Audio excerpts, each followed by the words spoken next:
IPL 2024లో భాగంగా ఉప్పల్ వేదికగా ముంబైతో జరిగిన మ్యాచ్లో ఎస్ఆర్హెచ్ జట్టు యువ ఆటగాడు అభిషేక్ శర్మ 16 బంతుల్లోనే అర్ధ సెంచరీ సాధించి ఎస్ఆర్హెచ్ తరపున అత్యంత వేగంగా అర్ధ సెంచరీ చేసిన ఆటగాడిగా సరికొత్త చరిత్ర సృష్టించాడు. ట్రావిస్ హెడ్, క్లాసెన్ ఇద్దరితో కలిసి అభిషేక్ శర్మ సృష్టించిన విధ్వంసం దెబ్బకు మధ్య ఓవర్లలో ఎస్ఆర్హెచ్ స్కోరు దూసుకుపోయింది.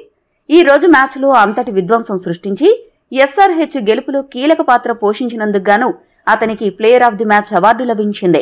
అవార్డు తీసుకున్న అనంతరం అభిషేక్ శర్మ మాట్లాడుతూ ఏమన్నాడంటే, నేను గతంలో కూడా చెప్పాను, ఇప్పుడు చెప్తున్నాను, దేశవాళీ క్రికెట్లో ఆడడం వల్ల నాలో ఆత్మవిశ్వాసం ఎంతగానో పెరిగింది.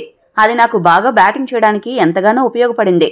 బ్యాట్స్మెన్ తో ఎస్ఆర్హెచ్ యాజమాన్యం ఒకే ఒక మాట చెప్పింది, బ్యాటింగ్ కు వెళ్లి మీకు నచ్చిన విధంగా బ్యాటింగ్ చేయమని స్వేచ్ఛనిచ్చింది.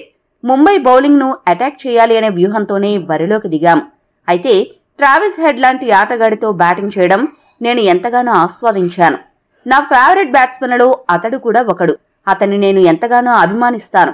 అలాంటి ఆటగాడితో బ్యాటింగ్ చేయడం ఎంతో ఆనందాన్నిచ్చింది. బ్యాటింగ్ చేస్తున్న సమయంలో హెడ్ నా దగ్గరకు వచ్చి, నీ జోన్లో బంతి పడితే అసలు వదలకు, ఖచ్చితంగా భారీ షాట్ కు ప్రయత్నించు అని నన్ను ఎంతగానో ప్రోత్సహించాడు. అదే సమయంలో ఎస్ఆర్హెచ్ జట్టు నాకు వరుసగా ఛాన్సులు ఇస్తున్నందుకు ధన్యవాదాలు. మ్యాచ్ కు ముందు రోజు బ్రియాన్ లారాతో చాలాసేపు మాట్లాడాను. అది కూడా నాకు ఎంతగానో ఉపయోగపడింది. మీకు అందరికీ తెలియని విషయం ఏంటంటే, నేను ప్రాక్టీస్ సెషన్లో బ్యాటింగ్ కంటే కూడా బౌలింగ్ ఎక్కువగా చేస్తాను.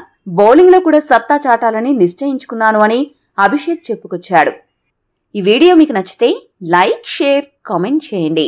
మరిన్ని స్పోర్ట్స్ అప్డేట్స్ కోసం మా ఛానల్ను సబ్స్క్రైబ్ చేసుకోండి.